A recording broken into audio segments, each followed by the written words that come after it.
नमस्कार मित्रांनो, इन्व्हेस्टमेंट माहिती यूट्यूब चॅनलवर तुमच्या सगळ्यांचे स्वागत आहे. तर मित्रांनो, येणाऱ्या वीकमध्ये टोटल 115 कंपनी आपल्या क्वार्टर 3चे रिझल्ट डिस्क्लोज करणार आहे. तर मित्रांनो, आजच्या या व्हिडिओमध्ये आपण अशाच 10 कंपनींबद्दल बोलणार आहोत, जे येणाऱ्या वीकमध्ये आपला क्वार्टरली रिझल्ट डिस्क्लोज करू शकते. तर चला व्हिडिओ स्टार्ट करूया. तर सगळ्यात पहिले बोलूया एंजल वन लिमिटेडबद्दल. तर या कंपनीचा करंट शेअर प्राईज आहे 2,544 रुपये आणि या कंपनीचा मार्केट कॅपिटलायझेशन आहे 22,960 कोटी रुपये, म्हणजे जवळपास 23,000 करोड रुपये. आणि या कंपनीमध्ये प्रमोटर्सची होल्डिंग आहे 35.61%, एफ आय एसची होल्डिंग आहे 12.27%, डी आय एसची होल्डिंग आहे 12.73% आणि या कंपनीमध्ये पब्लिकची होल्डिंग आहे 39.39%. आणि मित्रांनो, एंजल वन लिमिटेडचा क्वार्टरली रिझल्ट आपल्याला उद्या पाहायला मिळू शकतो. चला आता बोलूया SCL टेक्नॉलॉजीज लिमिटेडबद्दल. तर या कंपनीचा करंट शेअर प्राईज आहे 1,995 रुपये आणि या कंपनीचा मार्केट कॅपिटलायझेशन आहे 5,41,403 कोटी रुपये, म्हणजे जवळपास 5.5 लाख कोटी रुपयांचा.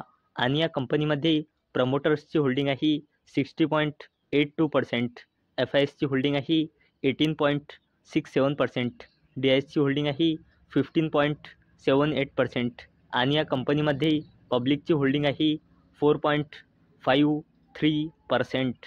आणि या कंपनीचा क्वार्टरली रिझल्ट आपल्याला उद्या पाहायला मिळू शकतो.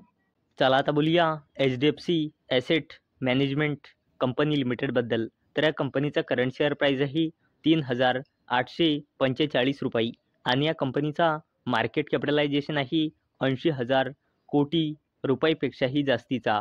आणि या कंपनीमध्ये प्रमोटर्सची होल्डिंग आहे 52.48%, एफ आय एसची होल्डिंग आहे 21.32%, डी आय एसची होल्डिंग आहे 17.04% आणि या कंपनीमध्ये पब्लिकची होल्डिंग आहे 9.15%. आणि मित्रांनो, या कंपनीचा क्वार्टरली रिझल्ट आपल्याला 14 जानेवारी 2025ला पाहायला मिळू शकतो. चला आता बोलूया ॲक्सिस बँक लिमिटेडबद्दल. तर या बँकचा करंट शेअर प्राईज आहे 1,041 रुपये आणि या बँकचा मार्केट कॅपिटलायझेशन आहे 3,22,124 कोटी रुपये, म्हणजे जवळपास 3.25 लाख कोटी रुपयांचा. आणि या कंपनीमध्ये प्रमोटर्सची होल्डिंग आहे 8.23%, एफ आय एसची होल्डिंग आहे 47.32%, डी आय एसची होल्डिंग आहे 37.48%, पब्लिकची होल्डिंग आहे 6.97%. आणि ॲक्सिस बँक लिमिटेडचा क्वार्टरली रिझल्ट आपल्याला 16 जानेवारी 2025ला पाहायला मिळू शकतो. चला आता बोलूया इन्फोसिस लिमिटेडबद्दल. तर या कंपनीचा करंट शेअर प्राईज आहे 1,967 रुपये आणि या कंपनीचा मार्केट कॅपिटलायझेशन आहे 8,16,731 कोटी रुपये आणि या कंपनीमध्ये प्रमोटर्सची होल्डिंग आहे 14.43%, एफ आय एसची होल्डिंग आहे 33.28%, डी आय एसची होल्डिंग आहे 37.81% आणि या कंपनीमध्ये पब्लिकची होल्डिंग आहे 14.01%. आणि इन्फोसिस लिमिटेडचा क्वार्टरली रिझल्ट आपल्याला 16 जानेवारी 2025ला पाहायला मिळू शकतो.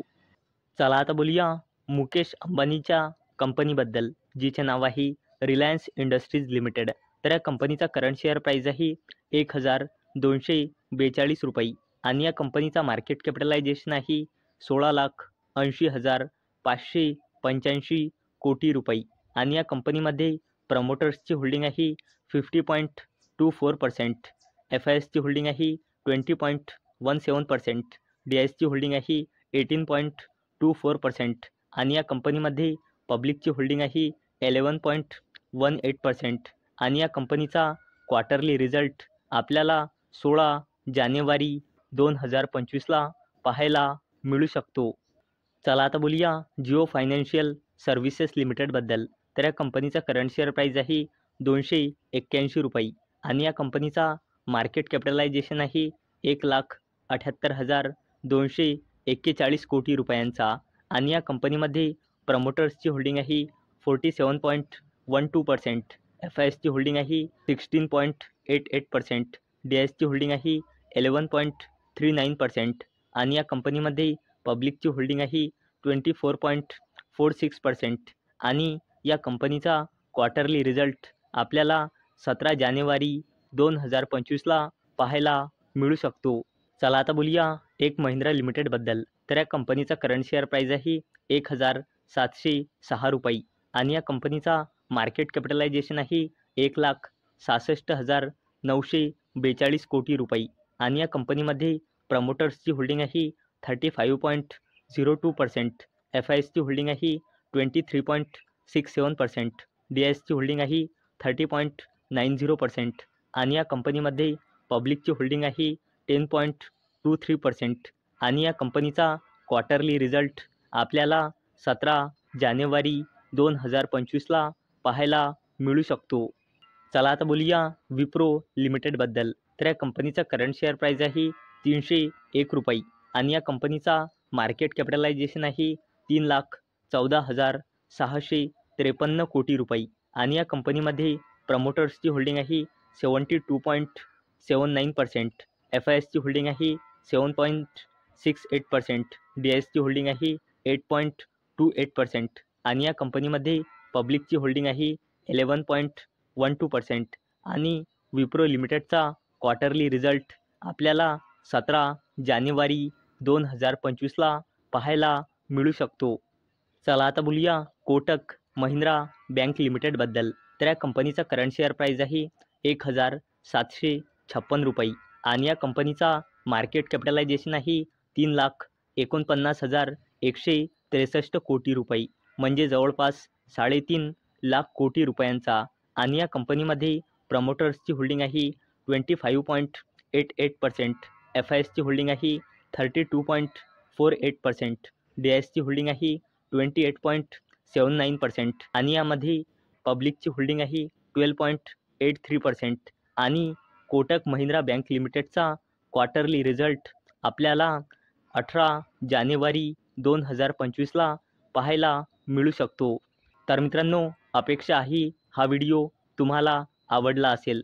तर जर आवडला असेल तर या व्हिडिओला लाईक करा आणि चॅनलला सबस्क्राईब करा आणि मित्रांनो, हा व्हिडिओ फक्त आणि फक्त एज्युकेशन पर्पजसाठी बनवलेला आहे.